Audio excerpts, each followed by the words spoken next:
हाय दोस्तों, एक बार फिर से हमारे यूट्यूब चैनल राज लेक्चर में आप सभी का स्वागत है। और जैसा कि आप लोग जानते हैं कि हमारी जो सीरीज चल रही थी 12th क्लास मैथमेटिक्स की, उसमें हमने चैप्टर नंबर 4 के एक्सरसाइज नंबर 4.1 के 7 क्वेश्चन को हल कर लिया है। और इस चैप्टर के हमने 5 लेक्चर को कंप्लीट कर लिया है, जिसमें हमने एक्सरसाइज नंबर 4.1 तक के 7 क्वेश्चन को हल कर लिया है। चलिए आज के वीडियो में हम उसके आगे के क्वेश्चन करते हैं और देखते हैं आज के वीडियो में हमारे कितने क्वेश्चंस हो पाते हैं। और जिसने अभी तक चैनल को सब्सक्राइब नहीं किया है वो चैनल को जाकर सब्सक्राइब कर ले, और वीडियो को लाइक नहीं किया है तो वीडियो को लाइक करना ना भूलें।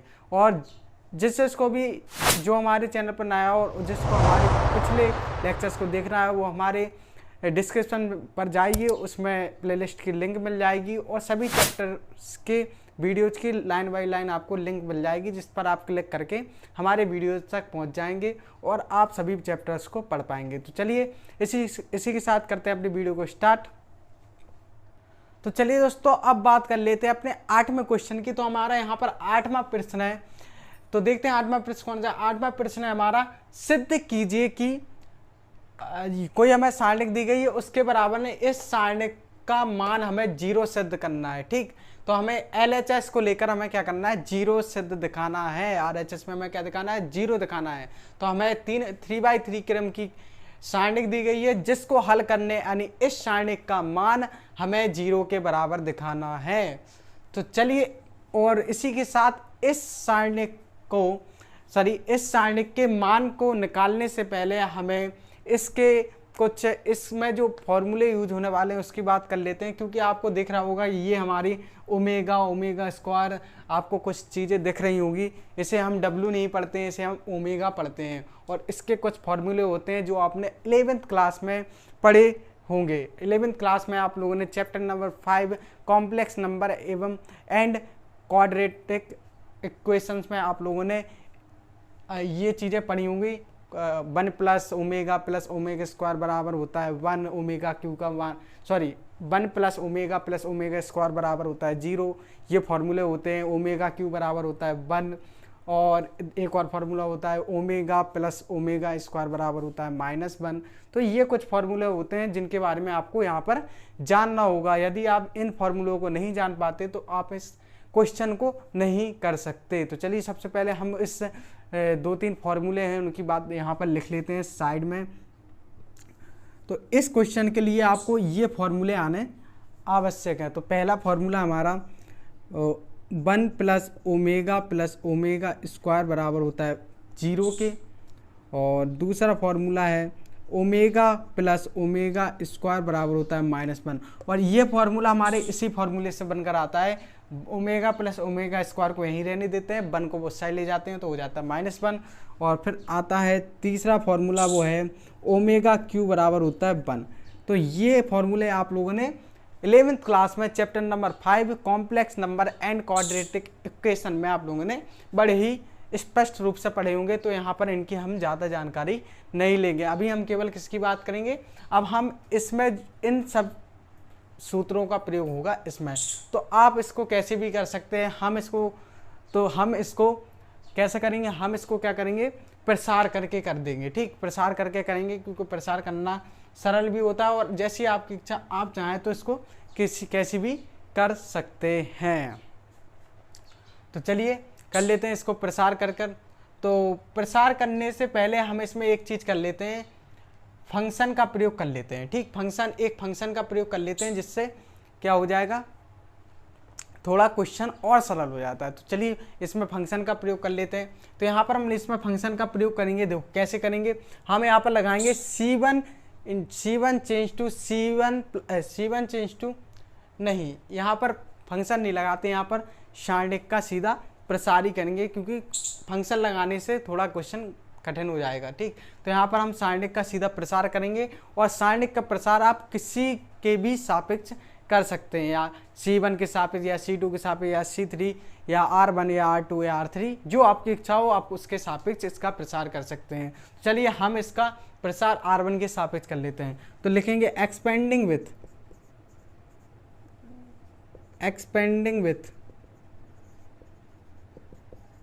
R1। ठीक। तो यहाँ पर हमने R1 के सापेक्ष प्रसार किया, तो R1 के सापेक्ष आप लोग प्रसार करना तो आप लोग सीख चुके हैं, तो जल्दी जल्दी कर लेते हैं। तो R1 के सापेक्ष प्रसार होगा, तो यहाँ पर हमने क्या किया, वन सबसे पहले अवयव को लिए वन, साइंडिक का चिन्ह बनाया। अब इसके आमने और सामने को छुपाएंगे, तो हमने क्या किया, आमने और सामने को छुपाया, बचा omega square one one omega, omega square one one omega, साइंडिक का चिन्ह बन गया। अब यहाँ पर क्या आता है, चिन्ह आता है माइनस, और फिर है यहाँ पर ओमेगा, फिर चिन्ह लगाया हमने साइंडिक का। अब इसके आमने सामने छुपाते, आमने और सामने छुपाया, क्या बचा, omega one omega square omega, omega one omega square omega. फिर लगाए प्लस का चिन्ह, क्योंकि यहाँ पर आता है प्लस का चिन्ह, आपको हमने चिन्ह प्रॉपर्टी समझाई थी, plus minus plus minus plus minus minus plus minus plus. ठीक, तो ये होती है हमारी चिन्ह प्रॉपर्टी। क्योंकि हम बात कर रहे हैं R1 के सापेक्ष, तो हम R1 की चिन्ह प्रॉपर्टी को देखें। पहला हमारा आया प्लस का, फिर आया माइनस का, अब आएगा प्लस का, प्लस ओमेगा स्क्वायर। अब बात कर लेते हैं, अब इसके आमने और सामने छुपाया, क्या बचा, omega omega square one, omega omega square और वन। चलिए, तो यहाँ पर हमने इस चीज़ को कर लिया। ठीक, चलिए अब हम कर लेते हैं। अब जो दो बाई दो की हमने सारणिक बना ली, यानी 2x2 क्रम की हमने सारणिक बना ली, और 2x2 क्रम की सारणिक का प्रसार करना तो सरल होता है। हम पहले ऐसा गुणा करते हैं, माइनस चिन्ह का प्रयोग करते हैं, फिर ऐसे प्रकार का गुणा करते हैं। ऐसे इसी में होगा, ऐसा गुणा करेंगे पहले, फिर माइनस का प्रयोग करेंगे, इस प्रकार का गुणा, इसी में ऐसा, फिर माइनस का चिन्ह, फिर ऐसा गुणा। तो ये बहुत ही सिंपल होता है। तो चलिए गुणा कर लेते हैं।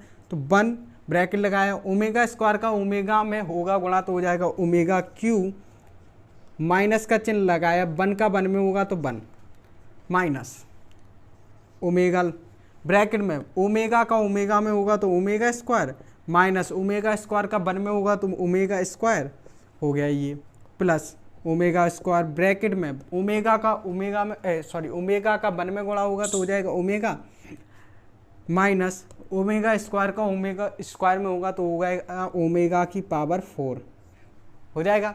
चलिए इसको आगे हल करेंगे तो आएगा अपना, आ जाएगा ओमेगा क्यू का, हमने अभी पढ़ा क्या है, ओमेगा क्यू का मान है अपना 1, तो हम इस ओमेगा की जगह रख देंगे 1, तो हो जाएगा 1 ब्रैकेट में 1 माइनस 1, और माइनस यहाँ से ओमेगा स्क्वायर प्लस का ओमेगा स्क्वायर और माइनस का ओमेगा स्क्वायर कट जाएगा, यहाँ पर बचेगा omega into 0 plus omega square, omega square का अब हम क्या करेंगे, इसका अंदर गुणा कराएंगे, तो ओमेगा स्क्वायर का ओमेगा में होगा omega cube, minus omega square का ओमेगा की पावर 4 में गुणा होगा तो ओमेगा की पावर 6। चलिए अब क्या करेंगे हम, अब कर देंगे हम, अब यहाँ से ये कैंसिल हो जाएगा तो 0, तो यहाँ भी 0 माइनस 0, अब केवल ये चीज़ रह गई। तो ओमेगा क्यू का मान हम जानते हैं क्या होता है 1, हमने बताया था आपको 1 होता है, माइनस, तो यहाँ भी क्या हो जाएगा, यहाँ पर भी देखें पल्लू, तो ओमेगा की पावर 6 को हम ओमेगा की पावर 3 की होल पावर 2 नहीं लिख सकते, जैसे इस प्रकार, जैसे हमने ओमेगा क्यू का मान हमने 1 रख दिया, तो इसको हम इस प्रकार नहीं लिख सकते, ओमेगा की पावर क्यू का होल स्क्वायर। तो हमने यहाँ पर यदि हम इसका गुणा 3 का गुणा 2 में करेंगे तो यही चीज़ आएगी, तो हमने इसका ऐसा गुणा कर दिया। तो आपने ये चीज़ हाई स्कूल 9th में पढ़ी होगी, ठीक, तो ये चीज़ कर दी हमने। अब इनको लिखेंगे नहीं हम, 1 माइनस ओमेगा क्यू का मान क्या होता है 1 हम जानते हैं, और 1 का स्क्वायर करेंगे तो 1 ही आएगा, 1 आ गया, 1 से 1 कैंसिल, तो आ गया यहाँ पर 0, और यह आ गया हमारे RHS के मान के बराबर। यहाँ पर आप देख रहे होंगे कि क्या कहा था, सिद्ध कीजिए कि इस सारणिक का मान क्या है 0 के बराबर है। और यहाँ पर हमने क्या है, एक्सपेंडिंग विथ LHS को लिया सबसे पहले, फिर हमने क्या किया, एक्सपेंडिंग विथ R1 कर दिया, यहाँ से इसको हल करिए, और अपने जो हमने अभी सूत्र बताए थे, हाँ इस क्वेश्चन में हमारे तो इसी सूत्र का प्रयोग होगा ओमेगा क्यू का, तो हमने इसमें ओमेगा क्यू का मान रखते चले गए, और हमारा यहाँ से RHS का मान आ गया। यहाँ पर सब ध्यान देने की बात केवल यह है कि यहाँ पर जो ओमेगा 6 आया, यानी ओमेगा की पावर 6 आई, उसको हमने ओमेगा क्यू का होल स्क्वायर में चेंज कर दिया, ठीक। तो आपको ऐसे क्वेश्चन में ऐसे ही थोड़ी टेक्निकल प्रॉब्लम होगी, जिसको आप लोग को अपने दिमाग से सॉल्व करना होगा। तो चलिए आप इसका स्क्रीनशॉट ले लीजिए, फिर आगे बढ़ते हैं अपने अगले क्वेश्चन की ओर।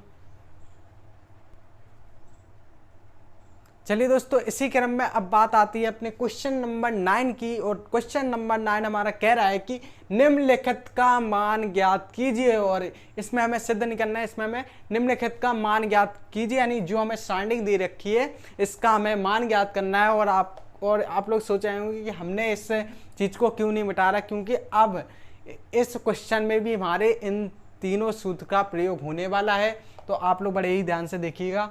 तो यहाँ पर क्या कह रहा है कि इसका जो हमें मान ज्ञात करना है, तो चलिए इसका मान ज्ञात कर लेते हैं। तो मान ज्ञात करने के लिए हम क्या करेंगे, एक्सपेंड करेंगे, क्योंकि इसमें यदि हम फंक्शनों का प्रयोग करेंगे तो क्वेश्चन कठिन हो जाएगा। और यदि हम इसमें एक्सपेंड यानी प्रसार करें देंगे तो हमारे कुछ इस प्रकार से फॉर्मूले बनेंगे और हम क्वेश्चन हमारा जो है बहुत सरल हो जाएगा। तो चलिए इसको हम करते हैं। तो चलिए इसमें हम कह देंगे, आप किसी के सापेक्ष प्रसार कर सकते हैं। हम तो एक्सपेंडिंग विथ किसके साथ करेंगे, R1 के साथ। एक्सपेंडिंग विथ R1, हम एक्सपेंडिंग विथ R1 यानी R1 के सापेक्ष प्रसार करेंगे। चलिए तो कर लेते हैं। तो यहाँ पर चिन्ह होगा प्लस का, बनाया वर्टिकल बॉक्स बनाया, आमने और सामने छुपाया, क्या बचा, ओमेगा क्यू, ओमेगा की पावर 7, ओमेगा की पावर 7 और 1, यानी ये चीज़ें बची तो हम यहाँ पर लिख देंगे ओमेगा क्यू, ओमेगा की पावर 7, ओमेगा की पावर 7 और 1, माइनस का चिन्ह का प्रयोग किया। फिर लगाया ओमेगा की पावर 6, अपना बॉक्स बनाया, और फिर से आमने और सामने छुपाए, क्या बचा, ओमेगा की पावर 6 बचा, ओमेगा की पावर 7 बचा, ओमेगा की पावर 8 और 1, ओमेगा की पावर 6, ओमेगा की पावर 7, ओमेगा की पावर 8 और 1। और इसी प्रकार प्लस फिर लगाया, यहाँ पर प्लस चिन्ह आएगा तो ओमेगा की पावर 8, फिर हमने बॉक्स बनाया अपना, आमने और सामने छुपाया, क्या बचा, ओमेगा की पावर 6, ओमेगा क्यू, ओमेगा की पावर 8, ओमेगा 7, क्या बचा, ओमेगा की पावर 6, ओमेगा की पावर क्यूब, ओमेगा की पावर 8, ओमेगा की पावर 7। ठीक, तो ये चीज़ बन गई। अब हम क्या करेंगे, इसमें हम वही अपने 2/2 की सारणी का जिस प्रकार हम प्रसार करना सीखे हैं उसी प्रकार करेंगे। पहला ऐसे गुणा, फिर ऐसे, और पहले ऐसे, फिर माइनस का प्रयोग, फिर ऐसे गुणा। ठीक, चलिए करते हैं। तो यहाँ पर 1 ब्रैकेट लगाया, ओमेगा क्यू का गुणा करेंगे 1 में तो हो जाएगा ओमेगा का क्यू, माइनस का चिन्ह लगा, ओमेगा की पावर 7 का गुणा ओमेगा की पावर 7 में हो जाएगा। और आप लोग जानते हैं गुणा में घातें जुड़ती हैं, तो यहाँ पर हो जाएगा ओमेगा की पावर 14 माइनस ओमेगा की पावर 6 ब्रैकेट लगाया। तो यहाँ पर हो जाएगा अपना ओमेगा की पावर 6 का गुणा होगा 1 में तो ओमेगा की पावर 6 माइनस, और ओमेगा की पावर 8 का गुणा होगा ओमेगा की पावर 7 में। तो आप जानते हैं कि गुणा में घातें जुड़ती हैं तो हो जाएगा ओमेगा की पावर 15। चलिए फिर लगाए प्लस अपन लोगों ने ओमेगा की पावर 8 ब्रैकेट, ओमेगा की पावर 6 का गुणा हुआ ओमेगा की पावर 7 में तो हो जाएगा ओमेगा की पावर 13, और यहाँ से हो जाएगा ओमेगा माइनस ओमेगा की पावर 8 का गुणा होगा ओमेगा क्यू में तो हो जाएगा ओमेगा की पावर 11। ठीक, चलिए तो यहाँ से आप लोगों ने काफ़ी हद तक सॉल्व कर लिया है। अब क्या करेंगे, अब जो हमारे ओमेगा की पावर 6 ओमेगा की पावर 8 का इनके ब्रैकेट में अंदर गुणा करेंगे। चलिए करते हैं। तो ओमेगा क्यू माइनस ओमेगा की पावर 14 माइनस ओमेगा की पावर 6 का गुणा ओमेगा की पावर 6 में होगा तो हो जाएगा ओमेगा की पावर 12, और माइनस ओमेगा की पावर 6 का गुणा हम ओमेगा की पावर 15 में करेंगे तो हो जाएगा ओमेगा की पावर कितने 21, प्लस ओमेगा की पावर 8 का गुणा होगा ओमेगा की पावर 13 में तो हो जाएगा ओमेगा की पावर 21 माइनस ओमेगा की पावर 8 का गुणा होगा ओमेगा की पावर 11 में तो हो जाएगा ओमेगा की पावर 19। चलिए अब यहाँ से हम क्वेश्चन को सरल करेंगे। चलिए करें। अब ओमेगा क्यू का मान तो हम जानते हैं क्या होता है 1। चलिए यहाँ पर हमने कर दिया। अब हम ओमेगा की पावर 14 का मान नहीं जानते तो इसको हमें अपने मान में कन्वर्ट करने पड़ेगा। तो हम यहाँ पर ओमेगा क्यू भी नहीं बना सकते क्योंकि हम यहाँ पर 3 का कोई गुणन होता ही नहीं है, 14 है। तो यहाँ पर हम जानते हैं कि 3 का गुणन क्या होता है 12 होता है, 3 चौक 12। तो हम यहाँ से क्या कर देंगे, माइनस लगाया हमने ओमेगा की पावर 12 इंटू ओमेगा की पावर 2। हमने ये चीज़ें अलग कर ली। आप लोग समझ गए होंगे कि हमने चूँकि गुणा में घातें जुड़ती हैं तो यहाँ पर इकट्ठी लिखी थी, हमने अलग अलग लिख ली। ठीक, फिर लगाया माइनस। अब यहाँ पर 12 का गुणनफल यानी हम इसे तोड़ सकते हैं किसमें, ओमेगा की पावर क्या हो जाएगी, ओमेगा की पावर क्यू की होल पावर 4, ओमेगा क्यू की होल पावर 4, इसे हम लिख सकते हैं ओमेगा की पावर 12 को हम ओमेगा की पावर क्यूब का होल की पावर 4 लिख सकते हैं। फिर माइनस लगाए ओमेगा 21, ओमेगा की पावर 21।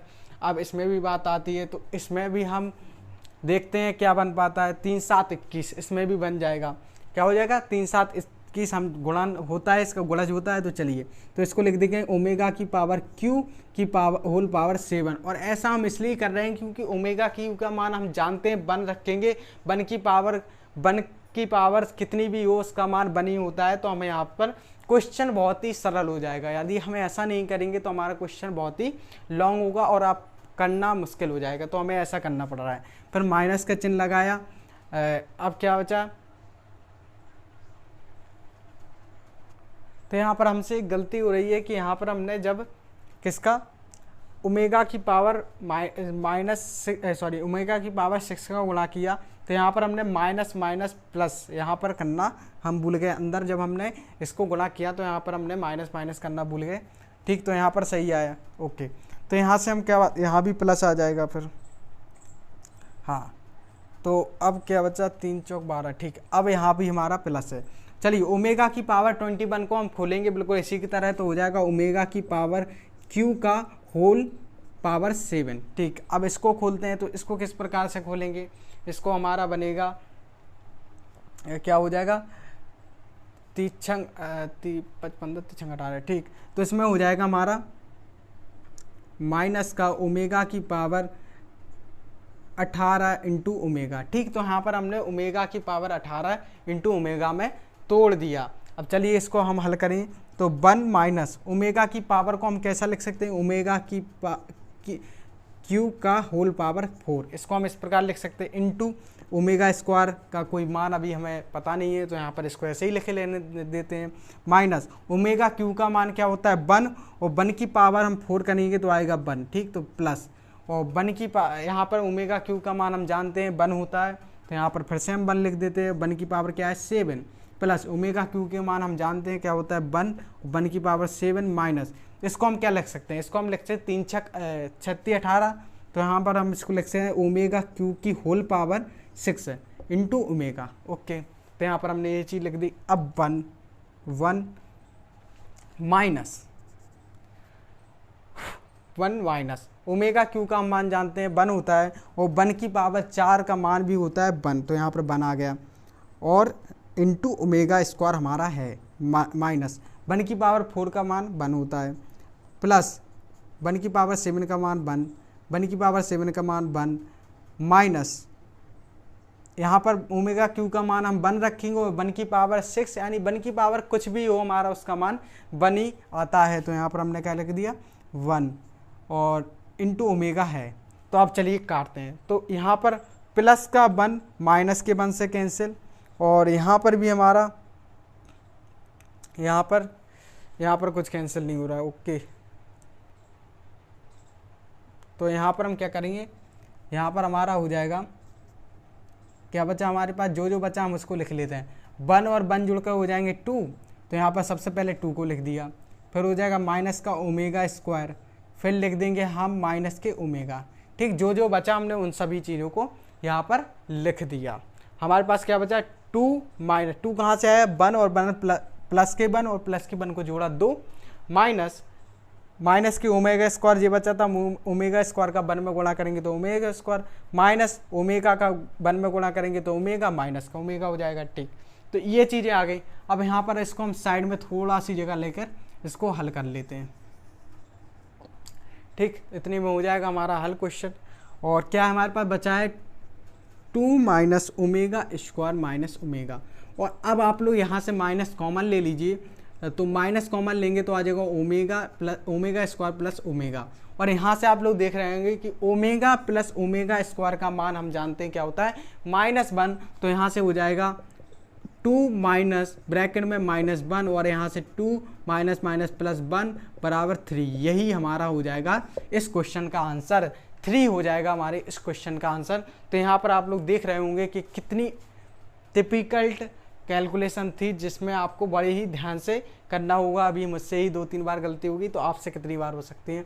तो आप लोग इस क्वेश्चन को नोट कर लीजिए और इसी के साथ बढ़ते हैं अपने अगले क्वेश्चन की ओर। चलिए इसी क्रम में अब बात कर लेते हैं अपने 10वें क्वेश्चन की। तो यहाँ पर हमारा जो 10वां क्वेश्चन है वो कह रहा है कि निम्नलिखित सारणिक का मान ज्ञात कीजिए, यानी हमें जो सारणिक दी गई है उसका मान ज्ञात करना है। और आपको ये क्वेश्चन देखने से बहुत ही कठिन लग रहा होगा, लेकिन यह बिल्कुल 2 कौड़ी का सवाल है। आपको 2 लाइन में ये क्वेश्चन समाप्त हो जाएगा, बस आप लोग इसका प्रसार ना करें। यदि आप इसका प्रसार करेंगे तो आपकी कैलकुलेशन बहुत बड़ी होगी और लॉन्ग हो जाएगा, तो इसलिए कैलकुलेशन का प्रयोग इसमें ना करें और प्रसार इसमें नहीं करें। आप चाहें तो कर सकते हैं, लेकिन क्वेश्चन बेवजह बड़ा हो जाएगा। तो यहाँ पर इसको क्या करेंगे, हम फंक्शनों का प्रयोग करेंगे। तो चलिए इसको सरल बनाते हैं। तो हम इसमें फंक्शन का प्रयोग करेंगे। सबसे पहले हम करेंगे R2 change to R2 minus R1। और यह क्यों कर रहा है अभी हाल आपको थोड़ी देर में पता चल जाएगा। R2 change to R2 minus R1, यानी R2 को चेंज करना है R2 में से R1 को घटाकर। तो चलिए यहाँ पर सबसे पहले उन चीज़ों को ठीक है, यहाँ पर अब एक और फंक्शन का हम इसी के साथ प्रयोग करेंगे, किसका, R3 change to R3 minus R2। और ये क्यों कर रहा है अभी आपको थोड़ी देर में पता चलेगा, क्योंकि हमारा अब क्वेश्चन, और आप लोग ये जान लें कि हम एक बार में कई फंक्शनों का प्रयोग कर सकते हैं, कई फंक्शनों को लगा सकते हैं, लेकिन बस हमारी जो फंक्शन पहले चेंज हो गया है उसको हम दोबारा नहीं लगा सकते। जैसे यहाँ पर R2 चेंज हो गया, अब इसी का हम किसी दूसरे के साथ नहीं कर सकते। ऐसे R3 का हो गया तो इसका हम किसी दूसरे के साथ चेंज नहीं कर सकते। तो यहाँ पर हमें ये भी बात ध्यान रखनी है। तो चलिए चेंज करते हैं। सबसे पहला फंक्शन हमारा क्या है, R2 change to R2 minus R1। दूसरा फंक्शन है हमारा R3 change to R3 minus R2। अब पहले उस चीज़ को देखते हैं, यानी उस रो या कॉलम, उस रो को देखते हैं जो हमारी चेंज नहीं हो रही। तो यहाँ पर चेंज कौन नहीं हो रही, हमारी हो रही है R2 चेंज नहीं हो रही। क्या नहीं हो रही, सॉरी R1 चेंज नहीं हो रही है। यहाँ पर R1 चेंज नहीं हो रही, हमारे R2 और R3 दोनों ही चेंज हो रही है, बट क्या R1 चेंज नहीं हो रही हो। तो सबसे पहले हम R1 को लिख देंगे 2001 2002। ठीक, अब सबसे पहले R2 का फंक्शन देखते हैं। तो R2 चेंज हो रहा है R2 में से R1 को घटाकर। चलिए R2 हमारी ये है, R1 हमारी ये है। तो 2003 में से 2000 को घटाएंगे तो क्या बचेगा, 3। 2004 में से 2001 को घटाएंगे बचेगा 3। 2005 में से 2002 को घटाएंगे तो बचेगा 3। चलिए, तो आप लोग देख रहे होंगे कि इतनी बड़ी संख्या हमारी इतनी छोटे अंकों में परिवर्तित हो गई। तो यही अच्छा होता है फंक्शन लगाने से, कि हमारा क्वेश्चन लॉन्ग से बहुत छोटा हो जाता है। और अब लगाएंगे हम R3 वाला फंक्शन। तो R3 चेंज हो रहा है R3 में से R2 को घटाकर। तो R3 हमारी ये है, R2 हमारी ये है। चलिए 2006 में से 2003 को घटाएंगे तो हो जाएगा हमारा 3। और 2007 में से 2004 को घटाएंगे तो हो जाएगा 3। 2008 में से 2005 को घटाएंगे तो बचेगा हमारा 3। तो आप लोग देख रहे होंगे कि हमारा क्वेश्चन बहुत ही सरल हो गया और अब हमें कुछ भी नहीं करना। अब आप लोग देख रहे होंगे कि जो हमारे इस सारणिक में हमने एक सारणिक के प्रगुण में एक कंडीशन पढ़ी थी। क्या पढ़ी थी, कि यदि किसी सारणिक की कोई 2 रो या कोई 2 कॉलम आपस में समान हो जाएं तो उस सारणिक का मान 0 हो जाता है। तो यहाँ पर आप लोग देख रहे होंगे कि जो हमारे सारणिक में 2 रो R2 और R3 क्या हो गई हैं, आपस में बराबर हो गई हैं। तो हम इस सारणिक का मान कैसे कर सकते हैं, 0 दिखा सकते हैं। तो इसका सीधा आंसर हो जाएगा 0। और आप लोग पहले इसके 0 लिखने से पहले आपको एक भाषा लिखनी होगी, क्या, चूंकि सारणिक में R2 इज इक्वल टू है R3 के, क्या है, R2 का मान है R3 के बराबर तो है, अतः सारणिक का मान 0 हो जाएगा। चलिए, तो ये हमारा सारणिक का मान 0 हो गया और यही हमारा आंसर हो गया। तो आप लोग देख सकते हैं कि हमारा जो फंक्शन का प्रयोग करके हमारा क्वेश्चन बहुत ही सरल हो गया। और यदि इसी की जगह हम इसमें प्रसार करते तो आप इसकी कैलकुलेशन बहुत देर में कर पाते और बहुत समय लगता है इसको करने में। ठीक, और आपको थोड़ी दिक्कत भी होगी। तो आप चलिए ऐसे ही फंक्शन का प्रयोग करें जिसमें आपको फंक्शन का प्रयोग करके सरल आए तो उसको फंक्शन के प्रयोग से कहिए, और नहीं तो प्रसार तो कर देना ही है। चलिए, तो यहाँ पर अपना 10वां क्वेश्चन समाप्त होता है और आप इसका स्क्रीनशॉट ले सकते हैं। चलिए इसके साथ बढ़ते हैं अपने अगले क्वेश्चन की ओर।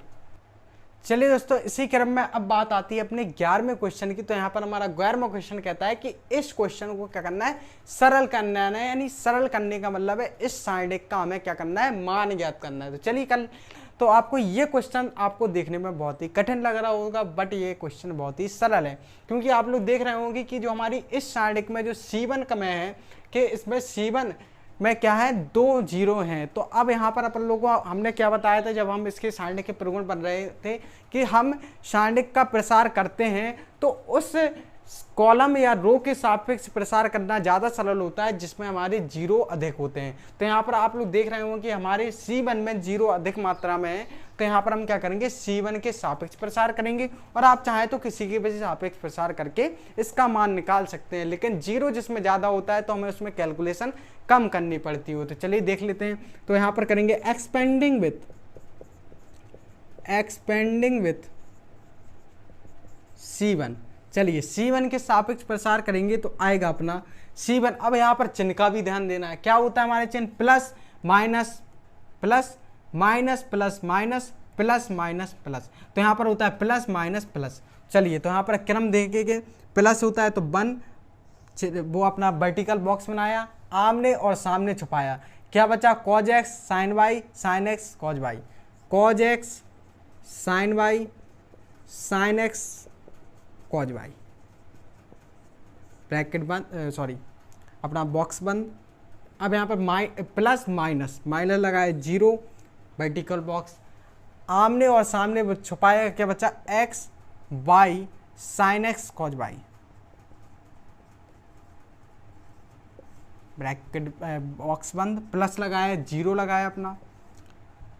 तो यहाँ पर अब यहाँ पर भी आमने और सामने छुपाएंगे, क्या बचेगा, x by cos x sin y, x by cos x sin y।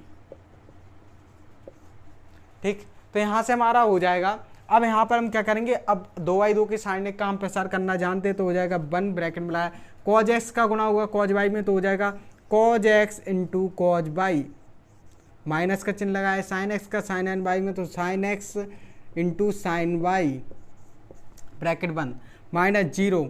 और अब यहाँ पर इसका गुणा करें तो x into cos y minus इसका गुणा इसमें होगा तो y into sine x, bracket बंद, प्लस 0 लगाया, x का गुणा साइन y में होगा तो x sine y minus y का गुणा cos x में तो y cos x। तो ये चीज़ें हो गई हमारी।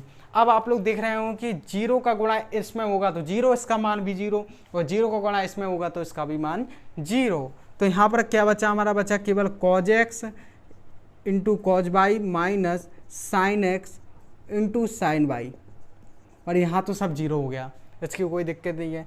चलिए, अब आप लोग जानते हैं कि कॉज, यह आपको एक चीज़ दिख रही होगी, हमने ट्रिग्नोमेट्रिक फंक्शन में इसके ट्रिग्नोमेट्रिक फंक्शन के कुछ फॉर्मूले पढ़े हैं, 11th क्लास में पढ़े हैं, और 12th क्लास में भी आपको जब इनवर्स ट्रिग्नोमेट्रिक फंक्शन पढ़ाए जाते हैं उसके जब फॉर्मूले प्रूव कराए जाते हैं तो इन्हीं से रिलेट करके उसको फॉर्मूले सिद्ध कराए जाते हैं, और हमने कराए हुई है। आप जाइए प्लेलिस्ट में, उसकी लिंक पढ़िए, आप देखिए।